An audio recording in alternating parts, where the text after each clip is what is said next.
if someone didn't know anything about you and what you do, which you probably have this conversation. Yeah. People are like, what do you do for work? Mm-hmm. How would you explain it? I am Associate Director of Artist and Industry Relations at SoundExchange. We collect royalties for artists and for master owners. And we do that for the US, but also internationally. And I am on the team that helps those artists and their teams figure out, am I registered? How do I do this? How do I set this up so it's easier for me in the future? Do I have all my claims in? Am I set myself up internationally? Answering questions, being a part of their team in a much laid back version and doing like the relationship between the two. So we do interviews, we do advocacy, we do all types of things with team members. So I'm meeting with artists, meeting with managers, meeting with producers, meeting with labels, making sure that everyone knows what we do and why we do it for them. Okay. Yeah. What is SoundExchange? Yeah. So SoundExchange, we are an entity that was created about 23 years ago through an act of Congress to collect these digital sound recording royalties and collect them and then pay them out to creators. So in the United States, we're very specific about the laws around what gets paid in and what gets paid out from certain places. But SoundExchange is the entity, the nonprofit that was created to collect these royalties and then distribute them. So if you are a master owner or a featured performer of a sound recording, meaning if you're the artist that releases the songs, you would want to be signed up at SoundExchange. And we are the only company in the United States that does what we do. We have the exclusive license to do that. And we also, again, have our agreements with companies around the world that are similar to us in different territories to collect in their territories as well. So when the term royalties comes up, I think it's confusing to a lot of people. Okay. And I think it's confusing because there's multiple royalties. Sure. So like writers, publishers, like mechanicals, the way songs are structured on the payouts. That's right. It's confusing for people listening that are not really like in the business, or maybe they're not writers or artists. Mm-hmm. What would be, just like you're talking to a second grade class of kids, your way to explain the breakdown of how a song is divided up financially? So where does the money come from if the song is the store and the store sells goods? How many products does the store sell? Right. That you're collecting revenue on? Yeah. So I guess where I would start is there are four main buckets of what I would say royalties are. And if you are a songwriter and you release songs as a songwriter, and you write them and you have a publisher, or if you don't have a publisher, either way, you would need to be set up with a PRO and with the MLC, Mechanical Licensing Collective. What's a PRO? So a PRO is a performance rights organization. They collect royalties from radio airplay, some streaming services, but they're the companies like BMI, ASCAP, CSAC that have been around for hundreds of years. They are the ones that have been doing this for a very long time. And that's probably the most common place that most songwriters, publishers, artists start, is they think, let me just go there.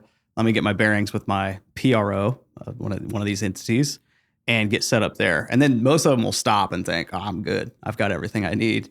And there's a few more depending on what type of role you have as a creator. So again, specifically to songwriters and the musical work side.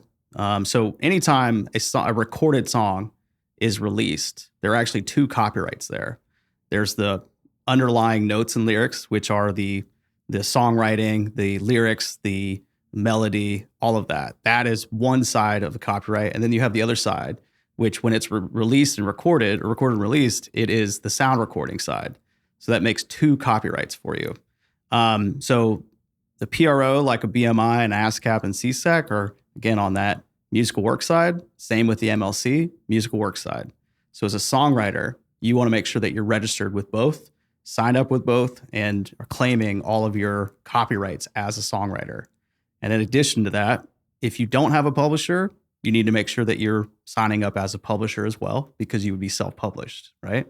Yeah. And quick side note, Yeah. I one time had a sync placement on CMT and I got a call. It was very last minute. And they're like, hey, we want to use your song. Yep. And I didn't have a PRO. Sure. So I just signed up for ASCAP because my friend was with it. Yep. And I had to create a publisher's one. Yep. Well, first I just created one and they're like, that's not enough. You got to do both sides. And I That's was right. like so confused by it. Yeah. But that in and of itself, I didn't even really know what I was doing. Sure. I think that there's nothing that you're going to do that you can't fix, right? So I think there's a little bit of intimidation that comes with it, but I would say that most people find themselves in that scenario. It's something where it's like reactive, right? And it's one of those things, and I say this a lot, maybe this is meant for later in the show, but like, I feel like there's a reason why Nashville is called a 10-year town.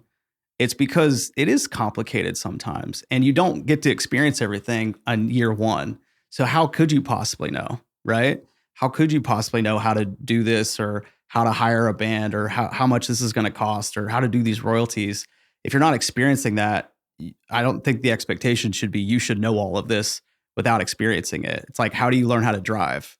Well, you just drive more, right? You get to experience more things. And so I think in some aspects, give yourself a little bit of grace with it and say, hey, as long as I'm doing what I know I need to be able to do and set myself up so it's easier when I do get to that point, that's really what you need to be focused on.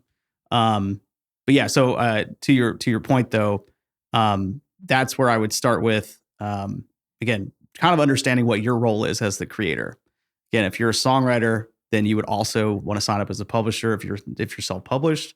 But then if you are a singer-songwriter or somebody that's releasing sound recordings, then you have the other side, right? So you have that musical work side, which is the songwriter and publisher side, and then you have the other side, which is the sound recording. And that's a totally different set of royalties for you to be set up with. And I think a good example of that, just to pause here, is if anybody remembers Taylor Swift's feud with Scott Borchetta or Big Machine. Sure.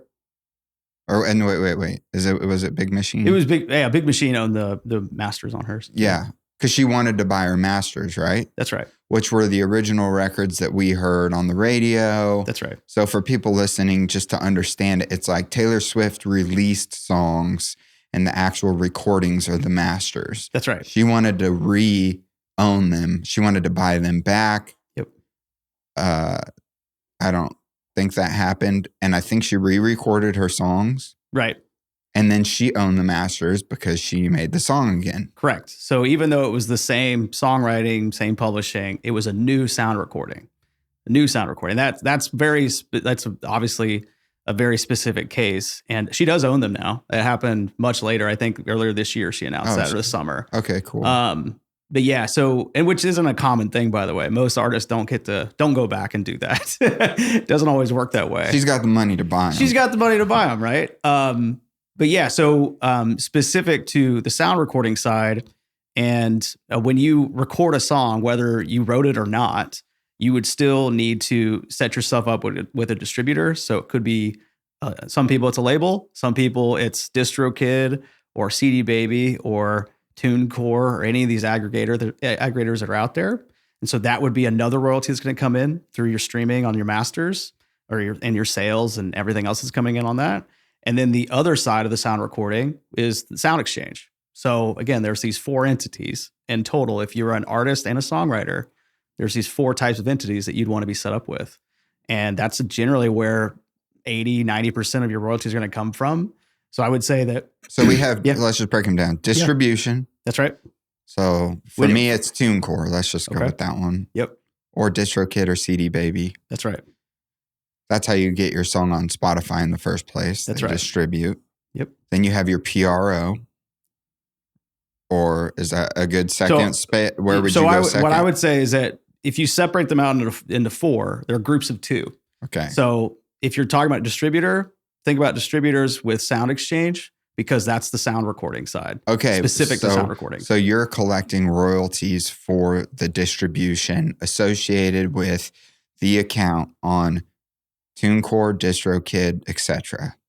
labels as well, like all types of yeah. Correct. For specific sound recordings. I'm thinking as an artist, because like generally I think the teams are handling a lot of this for artists. Sure. But if you're independent and you're like, I want my, setting up my songs to make all the money they're supposed to make for dummies. Yeah. It would be, you have your distribution and your account with SoundExchange. That's right.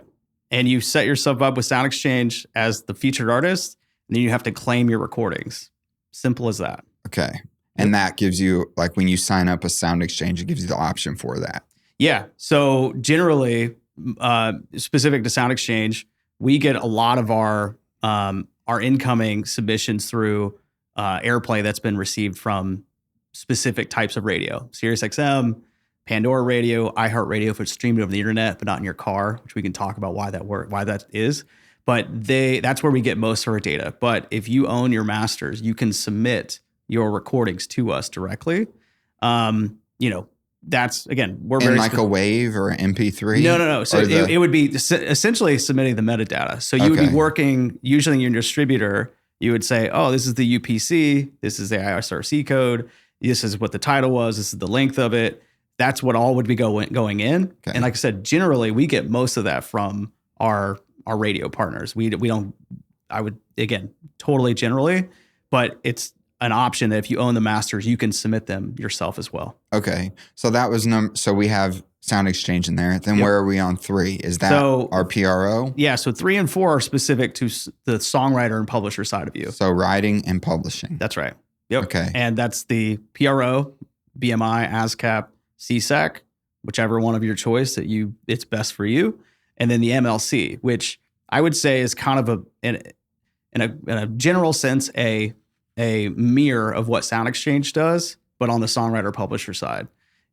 What is the MLC? The Mechanical Licensing Collective. They collect songwriting and publishing mechanicals from streaming, Spotify, Apple Music, all that stuff. And so they are specific to the songwriter and publisher side, and they've only been around for 3.5, 4 years now, I think. And they're doing amazing business. They're based here in Nashville, but they're also a government nonprofit. They were also created by Congress to collect these royalties and pay them out to songwriters and publishers. And that's different from SoundExchange. That's correct. Because you guys are in Washington. That's right. Based out of Washington. Correct. And there's a lot of people, as you said, on the Hill. That's right. Fighting for music rights. That's right. Can we go into that a little bit? Sure. Yeah. Because I'm interested in what that looks like. What are we fighting for, and who are we fighting against? Who's the biggest adversary to the song making money?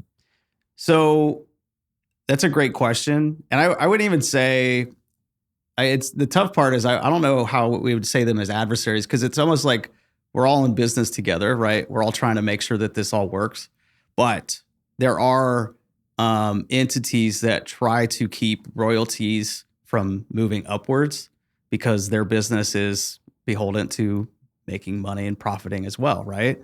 What would those be? So there's places like the NAB, which is a organization that runs the Broadcasters Association.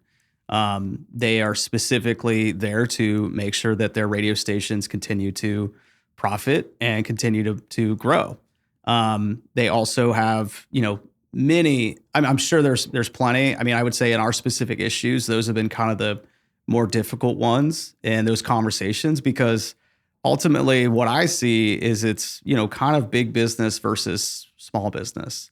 And I would say the creators are the small business. It's like, how can we make sure that more value is being transferred to them as opposed to big business getting bigger?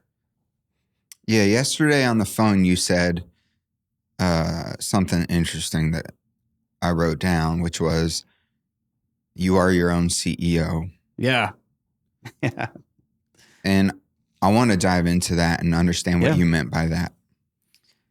So I think a lot of creators, whether you're just a songwriter or just an artist or you're a producer or you're a musician, I think there's this culture around I'm going to hire someone to do that for me. I'm going to get someone to do this for me. And sometimes that works really well. But I would say most of the stories that you get from people that it didn't go well for are because they let someone else kind of handle everything, right? And I think that's where I think there should be a little bit more agency around creators to understand the business, because that's earning money from the business is just, to me, almost like a product of understanding the industry. How does it work? How can I figure out a way to cultivate value from this? And whether that's, again, as a songwriter, as a producer, musician, artist, content creator, podcast, all these different things, you kind of need to understand how to do it. And I think we're now to this point where there are so many educational tools out there for creators to kind of figure out if I just spend a couple hours a week trying to figure that out, then you can actually get pretty far ahead. And I think in the past, it's felt like this is a huge array of things. It's like, I have to learn all of this. It's like, no, man, just learn these parts for now and slowly get to that point. Like I was going back to that 10-year town point where it's, you're not going to know everything right out of the gate, and you should trust your future self to that's a future problem and I'll get there. I know it's going to be there, but trusting yourself that you're going to be able to learn that and giving yourself that opportunity to do that. I think several creators that I've known in the past have been almost anti hands off because they're like, it's too complicated. I don't understand it. And, I think in some aspects that may be true, but in other aspects, you might be selling yourself short as a business owner, as somebody that's got great products, a great show. If you have copyrights and you have masters, you have these things that are going to last you for 20 or 30 or 40 years. Treat yourself like a business, and you'll probably get more out of it for yourself and respect among the community and everything that you're doing for yourself. One of the words you used earlier was agency. Yeah. I'm trying to learn that myself. Expound upon that. Agency to me, I feel like, in my personal life and in the life in the business world that we live in, action's rewarded, right? You get rewarded by doing and being a part of things. And there's a Matthew McConaughey quote that I felt like I fell in love with, and it was like, less impressed, more involved. And I always thought that was really cool because it's like, there's so many people in this industry that are so impressive, doing amazing things. But when you get in the rooms, you start to realize that they were just involved and they really wanted to get involved. And so I think the agency that I feel and that I would love for others to be able to feel is that you're probably more in control of what you're doing than what you think. And you can kind of affect things. Yeah, maybe it's not as quickly as you want, or maybe it's not getting, as many views as you want right away. But, and I'm sure you've dealt with this with posting on socials. It's like, look, I know you posted for 10 straight days. Try it for 90, see where you're at, and give yourself that opportunity. And I don't know, I just feel like there's with agency and with the ability to continue to learn, continue to educate yourself. I think it's the action that continues to get rewarded. I agree. Yeah. There's a book by Jocko Willink called Extreme Ownership. Oh, yeah. And there's a shorter version and a longer version. And my dad bought me the longer version, and I just love it. And each 2 pages is one idea. And the whole gist of it is taking ownership for every area yeah, that you have influence over in your life. Right. Not that we have control necessarily, but influence. Yeah. And I think that there's to reference another book, there's a lot of people that have excuses, and that bothers me. And he talks about it. And there's a old book called The Magic of Thinking Big. And it talks about excusitis, like a disease. Yeah. And it basically rids you of the idea that you can have excuses for anything. Yeah. And I think that when I hear agency, I think taking extreme ownership for what you're doing, your career. if something goes good, good. And if something goes bad, good. Right. Because if something goes bad, then you're going to learn. That's right. Whatever that may have been. Yeah. Like I had a situation recently where we didn't do our business and personal really well. So when taxes came around, got really muddied. Yep. And we owe a lot in taxes. But it was like, you know what? Good. Yeah. Because now it's going to force me to really understand the business side of the streams of money and how they work within owning a business and operating a business. Yeah. Which is one of those 10-year town ideas that you have, which is like, we've been here 7 in March. And so this is a lesson in this year where I'm like, okay. But if I could have gone back and talked to myself prior, the younger me that was setting up the business, let's say, because you are the business, you are your CEO. What are some of the basics that we should know about this? And it's interesting because it's not even like, to me, this is all creators. I was thinking you could be an influencer. You could just be someone that does music. You could be a creator in fine arts. That's right. You know, a performer. You could be in the symphony. Yep. There's so many creative avenues. You could design clothing. Yep. But really, at the end of the day, everything is a business. That's right. And so how do we all set up businesses the right way? And what are some of those first steps we need to take? Yeah. I'm glad you asked that. And I think after I've been in this for a long enough time, I started in business management. That was my first role right out of college.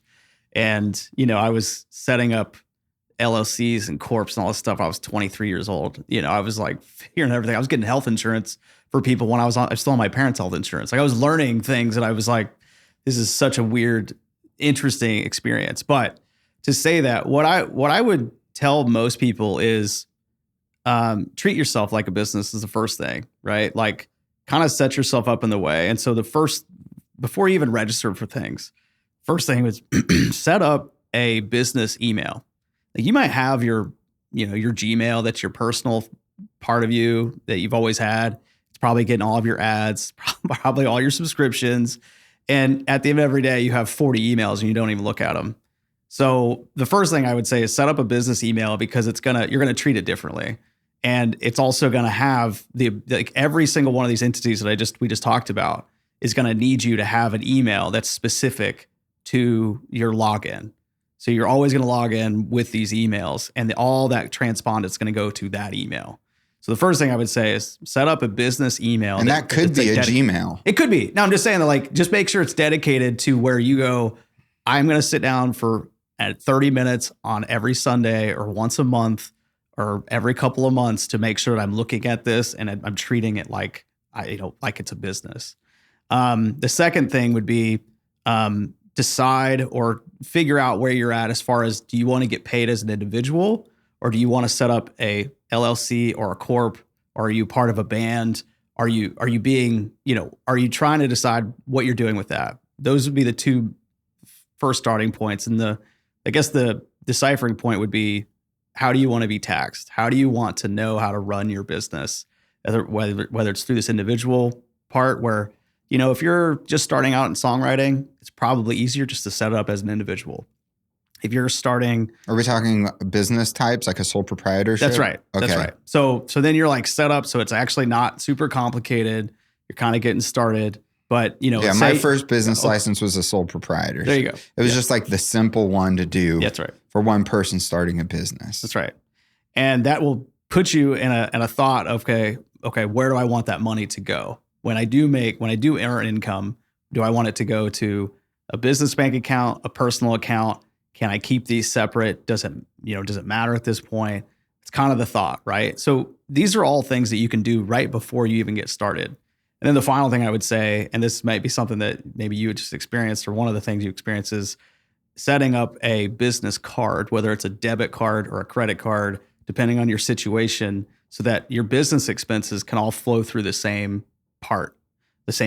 Because at the end of every year, at the end of every quarter, when you're doing your taxes, and you're trying to figure out what can I write off, what can I not, it's always easier to not have to go through your personal and your business at the same time and go, it's lining it out and then copying them out.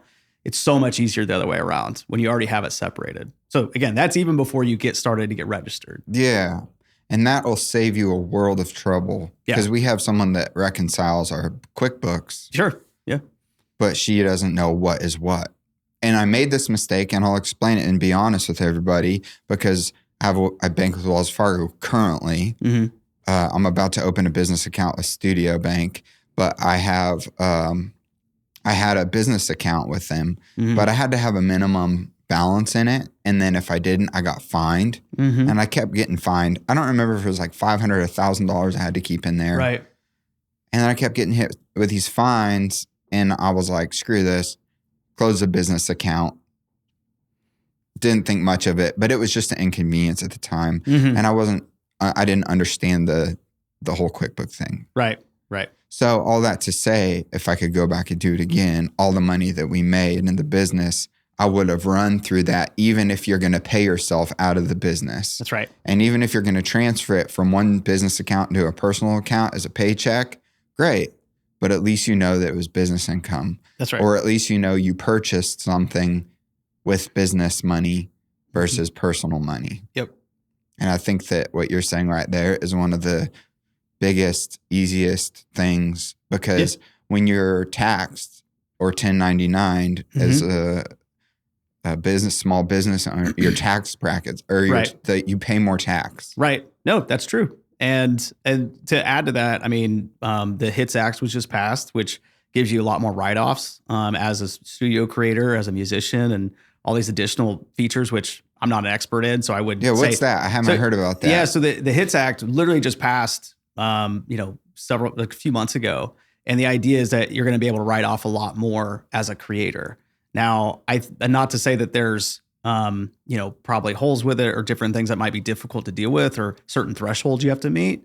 But it's those types of things are important to pay attention to because, again, you're running a business.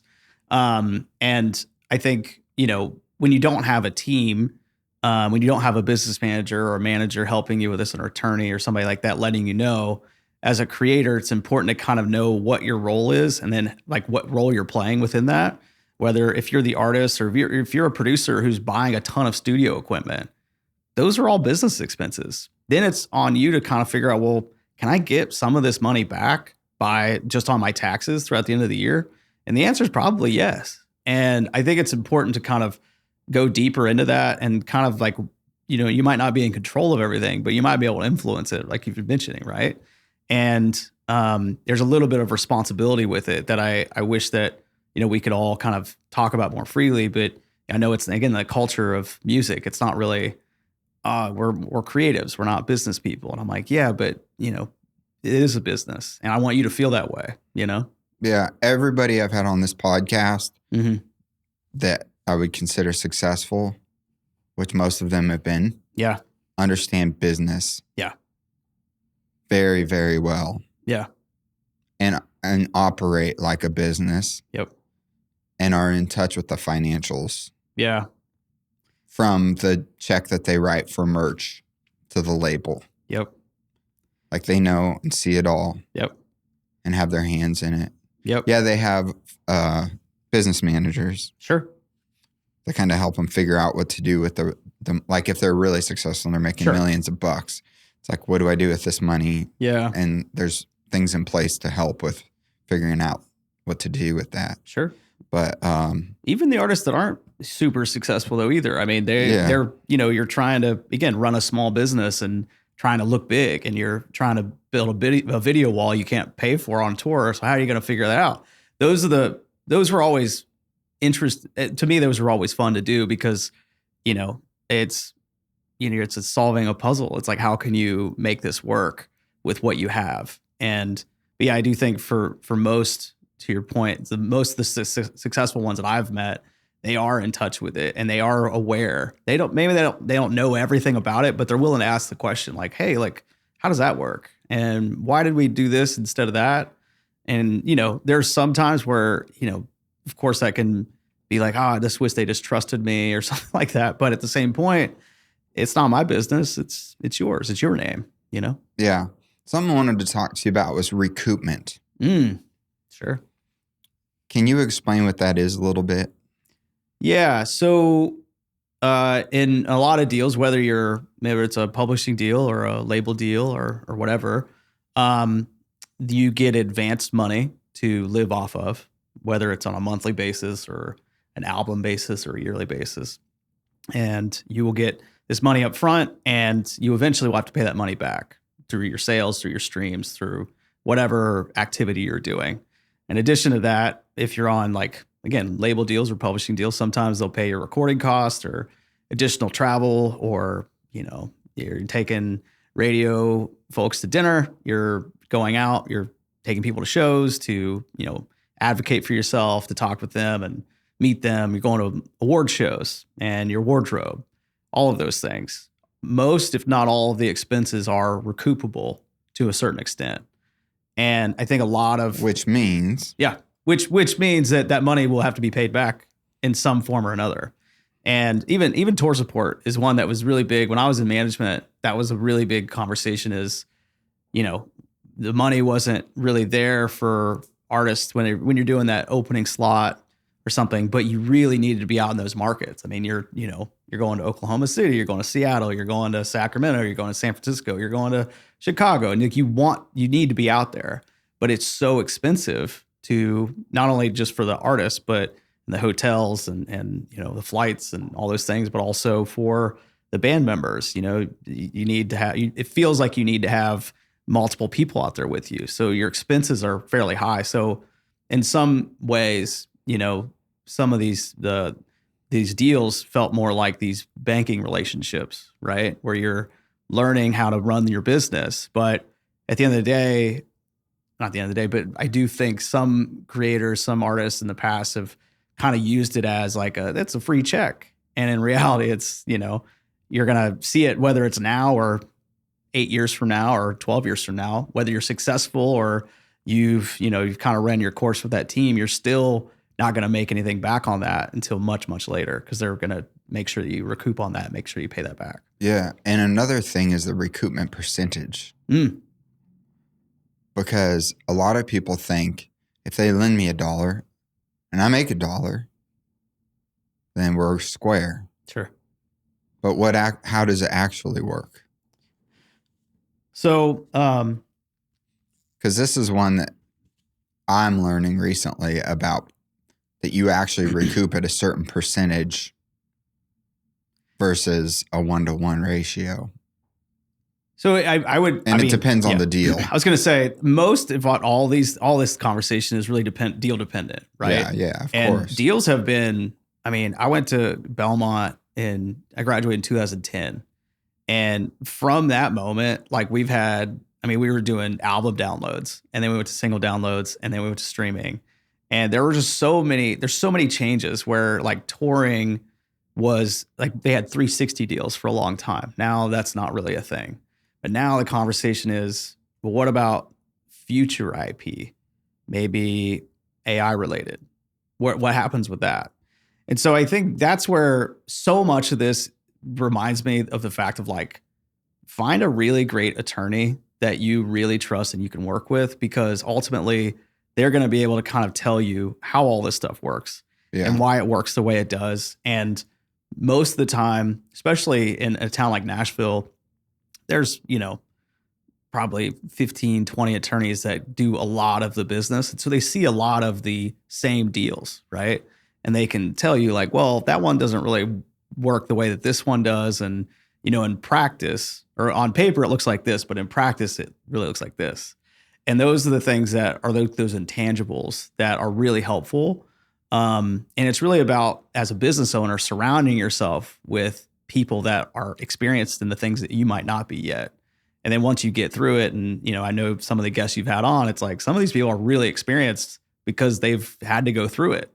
And especially, the artists, the bad recoupment deals where you hear about them and you're like, whew, yeah, I don't want to sign any deals like that anymore. Yeah, where their recoupment rate's 10% or 18%. That's right. So for every $1 they pay back, they're really paying 18 cents. Yeah. So it takes a lot more dollars to recoup that $1. Yep. And that's something that is all in the fine print of those record contracts. So that does come back to attorneys and finding a great entertainment attorney. Yeah. I'm with you on that. You mentioned AI, and that's something I wanted to dive into because I know that like you're big into AI, and we talked about IP, which is intellectual property, which is like this podcast. I own the intellectual property. So wherever you're listening or hearing this right now or watching, this is my intellectual property that I own. And so IP's become this huge conversation. There's hedge funds coming into Nashville and buying catalogs and investing in intellectual property, songs, etc. Yep. So talk to me about that and what the AI thing looks like in your opinion moving forward. Yeah. Man, it is a wild time. I'll say that. I think I actually just spoke at Belmont to a bunch of students, and they asked me about like, what's it been like since like all the changes and everything. And I'm like, that's one of the things that in the music industry that you are almost bound to see. If you're in it long enough, it's going to change. And I remember when I was coming out of college and I did the whole, we're doing the download thing, like I mentioned, and streaming came to town. And it was like, I was working for Crush Music, which Crush is like this amazing big management firm, big and lean, I guess, but they do huge pop artists out of New York and LA. And I was in Nashville. And I remember we got early access to Spotify before most people in Nashville had access to it. And I remember walking around, out at the bar at night, showing it to people, showing it to mentors, and be like, look how easy this is. Isn't this crazy? And the feedback that you would get from people was like, I don't know if people want that. Like, people want to own it. They want to know they own the song. They want to know that what about their data plan? Aren't they worried about how much data they're going to use? And I think in that moment, and even before that, when digital music came around, when Napster was here, when it was a part of it, I don't think we realized these gigantic changes as they were happening. It's usually we're looking back at it. And so I don't want to like oversell what AI is, but I also think I don't want to undersell what the potential implications of it are. Right? Yeah. And I would like to make a side note to that, which is there's a tipping point in technology. It's like, when did everybody go from the Nokia phone to the iPhone? Yeah. Eventually, there's a tipping point in culture where everybody embraces a technology.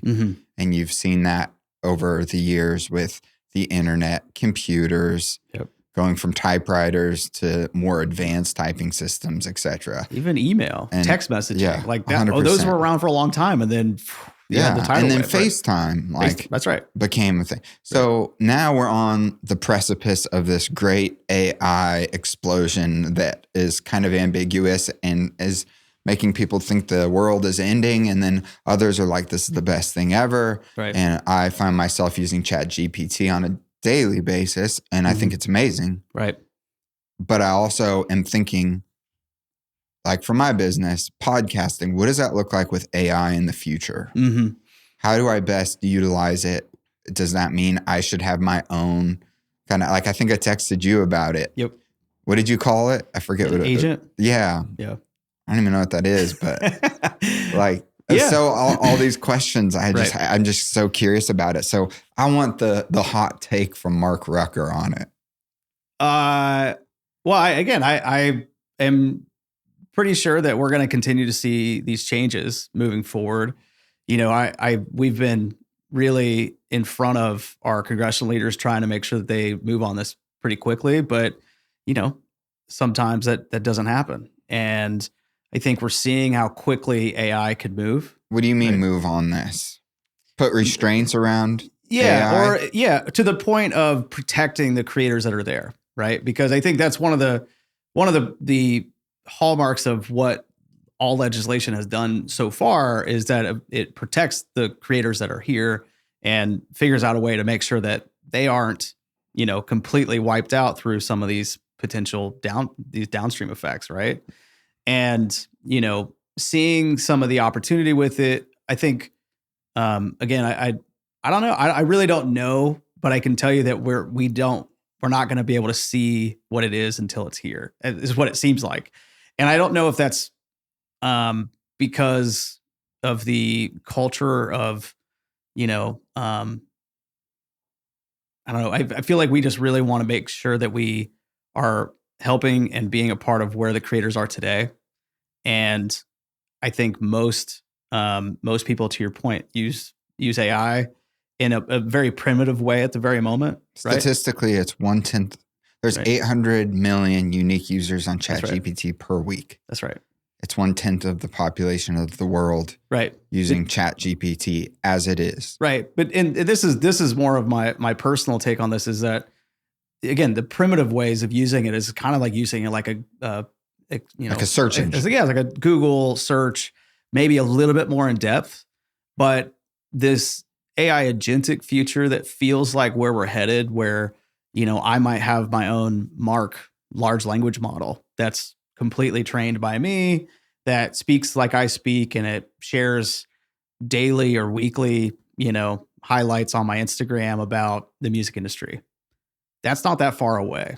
It might even be here already. I'm just not super into that, but I do think that we're going to see those things, right? Like, we're already seeing AI content being created, and whether that's, a good thing or not, I think everyone can make their own assessment for where that's at as like a culture. I think in some aspects we'll have these pushback moments of, nobody likes that or that doesn't work. But I do think in other ways, again, I've for the last couple of years experimented with financial trading using an AI agent and understanding that, like, okay, maybe I can't see everything from a macro level or even a micro level, but maybe these AI agents can actually help me do that. And then, using ChatGPT to a primitive level of like travel, right? I want to travel. I want to go here. It just builds you out, your itinerary. You give it dates where you want to go, that type of stuff. But then eventually it might not say, here it is. They might say, we just booked it for you. You're all set. We've got all of your travel info. Just show up at the airport at this time. Got your driver book, got everything there. And, while that it sounds enticing to me. I'll tell you that. Like, I think that's really interesting. But, do we see downsides with that? Probably, just like with most things. Just like when social media came out, there was a lot of things. I was 14 years old when MySpace and Facebook and all these things were starting to really kick off. But could we see the downstream effects of what we see today? No, we couldn't. Do we know that every business was going to have a Facebook profile? No, not at all. So I think those are the things that it's important to kind of pay attention to, but try to kind of see where you can see yourself within that. Yeah. Yeah. Yeah. Stuff freaks me out when you said it'll just book it all for you. Yeah. It made me think about something about the importance of owning books versus reading digital. Like having original, like, documentation. Mm-hmm. We all read like Fahrenheit 451 in school or whatever, you know? But it makes me think, like, how could these large language models just like minutely tweak the truth? Oh, sure. Sure. Like, that stuff freaks me out, but I don't want to go on a rabbit trail in my mind about it because it'll freak me out too much. But I think it's important because some of the studies now, even, I don't know if it was Harvard that did one. I think it was Harvard, but it was basically using ChatGPT to write a paper or an email versus having to use your own mind.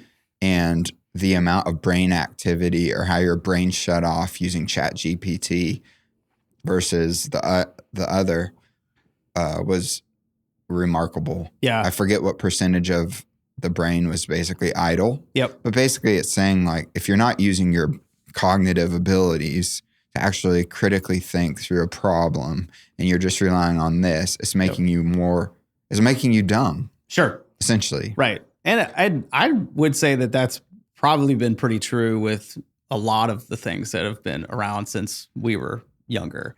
I think where I get to this point of maybe like this vision of the future is understanding, like, in the words you use, critical thinking, right? What's that going to look like in 10 years or 20 years when students that are 12 years old right now are experiencing school in a totally different way than what we did? I remember being in 7th grade geometry, and my teacher said, you can't use calculators because you won't have a calculator with you when you need it.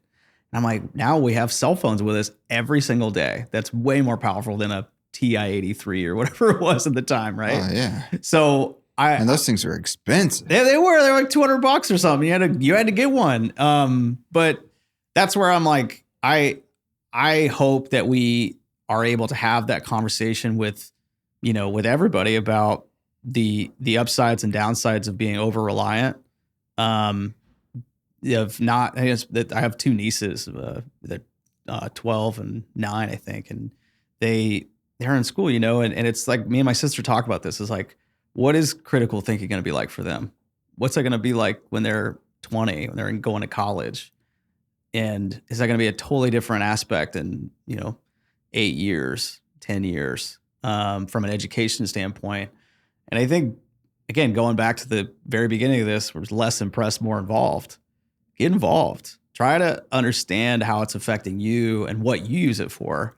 And yeah, it might help you in some aspects, but then you're right. Like, you might miss the aspect of like, maybe I didn't dig deep enough, so I should book my own trips. I should do my own things with this, but there are parts of me that's pretty enticed by the opportunity of using it. Similar to like how I'd use a Google reviews. Hey, I'm going to this city. What are the top 10 things I should do? Well, it tells you that. So, what does it look like for the artist, though? Like right now, we see demos being made on Suno. Yeah. So songwriters that are writing songs, at the end of the day, they can upload it on this AI platform called Suno. Yeah. I believe they were sued. Don't know. Yeah, they're definitely being sued by a lot of places. Yep. Yeah, a lot, because they're trained their model using licensed copyrighted material. That's right. So you get like people that sound like Chris Young or Morgan Wallen singing your song. Yeah. It's weird. But it's a really easy way to spit out a clean demo of a song that you wrote if you upload an acoustic vocal a track vocal. Yeah. And it's really convenient. And some publishers are fine with them, and some are like, I hate this. Yeah. But that's a way that we see it impacting music just right now. And we saw AI music being released, and now Spotify is wiping kind of the slate clean. Right. And I would imagine if they're doing it, the other DSPs are doing it as well. Yeah. I don't know. I'm not for sure, but yeah. But I know that Spotify was making an asserted effort to take down AI music, which I think is really important to protect the creative. And I sit across from people that I think are on one side or the other. It's hard to find people in the middle when it comes to the artist. Yeah. And the reason I say that is there's the outlier artists that have been very successful. Yeah. Like Kip Moore being one of them. Sure. Like, hasn't really been with, had huge success on terrestrial United States country radio. Yep. And then at the release of his record, Wild Ones, at that point, he wasn't really like getting big airplay like he was killing it when he came out with his first record in 2012, I think. And so a guy like that, all of a sudden his music blows up and he's selling out arenas 2 nights in a row in Africa. When it goes on sale on Friday, he forgets all about it and it sells out in like 44 minutes or something. So they book a second night, sells out. And in Australia, he's huge. Right. Europe, he's huge. He's not a TikToker. Right. He's not an Instagrammer. Right. He's not an AIer. Yep. He's like a lone wolf, kind of just solitary soul dude. Right. Yeah. And I'm like, there's like that avatar of a creative that I really respect that just says, you know what? Screw it. I don't need to play the TikTok game. Sure. I'm going to focus on my art. Yeah. And then I think there's another side where it's like everyone's vying for attention. Yeah. And working really hard at trying to, like, the music's not good enough now. Just being a great player and a great songwriter and a great singer and being attractive and being the full package, that's not enough anymore. Yep. Now it needs to be that plus huge social numbers plus some kind of weird gimmicky thing that you do that makes you stand out. And everyone's just vying for that attention. Yep. And I feel like the AI thing is going to be utilized by that group of people. Right. Yeah. Because whatever they can do to put fuel on the fire, and I don't blame them, at all. And I'm not saying I'm not one of them, or I am. I don't know. Right. Maybe I'm in the middle. Maybe I am. And I think that's a good place to be. But yeah, I think you are probably too. Yep. And I think we should all kind of be. But once you're an established artist, I think there's certain ways you do things. So that's a side note about the people like Kip or Kanan Smith, who was on the podcast and talked about the same thing. He's like, dude, I'm not a social media guy. I just write songs. Yeah. I'm good at give me a song to write, but don't make me make content. I'm not a content creator. Sure. So, but this other group, this is a group I want to focus on.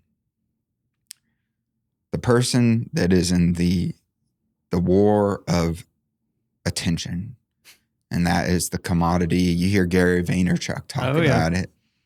Everybody talks about it now. It's like the thing. Mm-hmm. And so where do you see, what is your prediction? If you were just to like go sci-fi for a sec and paint a picture of what you think the future looks like with creativity, music, podcasting, whatever it may be in the future with AI, what does that look like to you? If you were to just, the future you's going to look back now and be like, I guessed it. Yeah. Man. That's a long question, by the way. Sorry it took so many words. No. But I really wanted to try to paint the picture of that understanding moving forward. No, yeah. But I'll say I agree with you. We are in an attention economy. I think that's one thing that's been true since social media has really become such a driving force for all business, not just music, but everything, right? And so even in politics as well, it's an attention economy.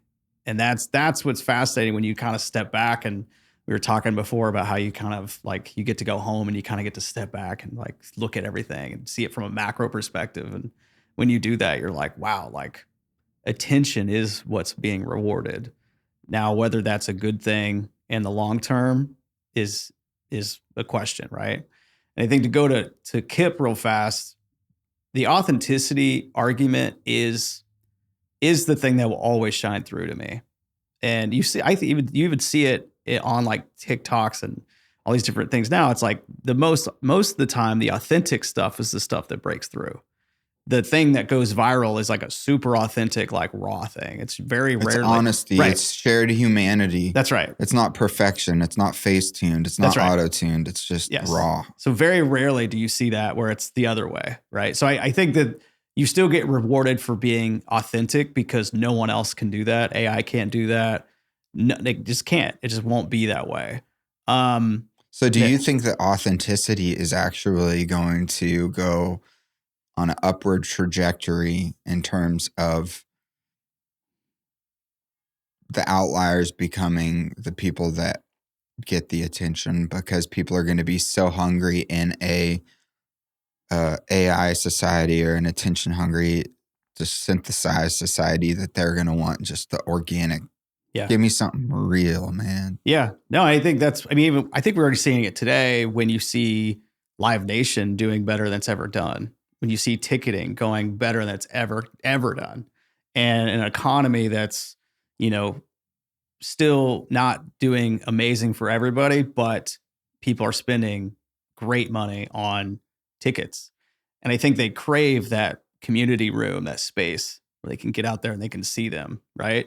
And I think I saw My Morning Jacket on Wednesday of last week in Nashville, which was sick. One of my buddies works with them, and it was super cool because when I go to shows, I look around the room. I mean, I'm watching the show, but I'm looking around the room, and there is something about shows with extremely authentic artists that are very, very talented musicians, and just watching people's faces, they're just smiling and just like they're blown away. And I don't think that's ever going to go away. So I do think that that's where the authenticity shines. And I think people will continue to invest their money into that aspect as well. I really believe that. If I'm going like down the road a little bit, I think the attention economy, and you brought this up about Suno, which because I don't really use it. I don't use it because I'm not creative, right? But I think one thing about it that I've found some people tell me is exactly what you said. I've put in my work tape, my guitar vocal, and I make a demo out of it. And I'm like, that's interesting because I wonder if that's good or bad for Suno. I wonder if they wish that people would release music, or I wish that they would put it out, or if that's their model is like, well, we're fine if, songwriters use it. And that's really our biggest part of our business model. Cause I think that's where I'm like, I don't know if that's going to be big enough for what they're, as far as like a money-making apparatus for them, but I think that's interesting for creatives to use it as like a supplemental tool to be like, well, I write a song a day and I'm trying to record them because we need to get them in front of people. 20 years ago, 30 years ago, you had to wait 3 months and pick 4 songs out of 50 and record them with 12 other people. And it cost you $8,000. And it's such a different experience. Even when you got Max for the first time and you had GarageBand and you could record at home, such a different experience, right? So I think there's some of it's where it's a tool, and then some people will become insanely over-reliant on it and use it to its fullest extent. And I think those are the ones that are going to be, how are they going to make it through? I'm not for certain, but I do think, going back to the social media conversation, is that I'm firmly starting to believe that we're going to have like a new strange genre of music called mimetic music, that we are going to create these meme moments of music, just like we create memes on socials. And now I would hope that all of that music it's being trained on would be licensed. It should be. And that's how we protect our creators today. But, again, we need legislation to move in that direction to push that through. But to say that, I think the attention economy will definitely try to feed itself with this. And I don't know if there'll be any AI artist that's ever going to be huge, but I think they'll have huge moments for sure. And who knows what that looks like? That could be one big song and it's like, oh my God, most people don't know, which I don't know about you, but when I go home, not a lot of people know the artist that's on the radio, or they don't know who's singing the song, but they've heard the song. They go, I love this song. I'm like, oh, do you know who that is? And they're like, no, I don't know. And so they're kind of like lean back fans. And I wonder if there's like a whole group of listeners out there that wouldn't know if it's AI or not. And that's the stuff that kind of, I don't want to say concerns me, but it makes me really aware of the opportunity that it does have, Then one final note, I do think that there could be, just like we have a vinyl crowd, I think we're going to have a crowd of people that are like, no, just like you have people that want fair trade coffee or organic this. I think they're going to say the same thing about their music. I want it to be labeled. I want it to be this. And, kudos to Spotify and the places that are trying to help throttle this, because, it could get absolutely crazy. I mean, we had 100,000 songs a day already being released, and you throw AI on top of that. It's you could 10x that. Yeah. With SoundExchange, are you guys lobbying in Washington? So yeah, we really lobby specifically for like the royalty side of things. But in this aspect, we are saying that, there's a bill that actually Senator Marsha Blackburn has put through called No Fakes, where essentially like you get to say if you get to say or decide if somebody can use your name, image, likeness, or voice. And it's basically like creating these opportunities for, like, if there's a market there, then fine. But you have to go to them to ask them if you could use it. And right now there currently isn't federal law that does that. And so it's like even the small things like that you're like, why would that matter? But it really does. And, we have to be able to protect ourselves. And then the opt-in and opt-out of, do you want to use your material to be trained in these models? And currently right now, we are working with a lot of our partners to make sure that creators get to make that decision, because ultimately right now they're not getting able to. They're scraping it. And that's what we've been seeing from most of these large language models so far. Yeah, because pretty much if I upload something to Suno, I'm giving them the ability to use it to train their AI. Correct. Yeah. Another thing about Suno, and going back to like talking about your deals for the most part, but Suno, so I'm nerdy like this, but this is also funny because you can pull the terms and conditions off of, you can download the PDF, download that and put it into ChatGPT and ask it to kind of like, read this as like a music lawyer. But one thing I found interesting about it is that if you don't pay for the service, the $10 a month, and you just use the free version, they own the masters that are created through it. If you pay the $10 a month for the service and you use it and you create masters you own those masters. So it's even just a thought of that. Like, when you create something on there and say you used 3 stems from it and you're like, well, I used them. It's like, well, do you own them? It's like those types of things that are going to be really dicey and kind of messy, but important to say the least. Yeah. What would be the ultimate awesome Suno job? And this, everybody that's a producer or recording engineer is going to hate me for this idea, but would be where you could, as an artist, upload your song, then upload multiple vocal takes. Mm-hmm. They don't have to be good. And it takes your voice and it uses your voice and then it makes the record. And then you have, let's say, 24 stems that are all waves. They're all gridded because right now Suno drifts on the timeline. Yeah. You can't, it's not like perfect. If you put it in Pro Tools with a click, it'll go all over the place. I got you. And if they could do that and then you could download it and you could send it to a mixing engineer. Sure. And they're like legitimate parted out parts. Yeah. That sound as good as like a Waves plugin in Pro Tools. Yeah. And then they'll say like, you can pay this flat fee for your stems and own it. Yeah. Or you can give us a percentage and pay nothing, but give us 10% ownership or whatever it is. Right. And then everybody starts giving Suno part of their master ownership. Yep. For free. Yep.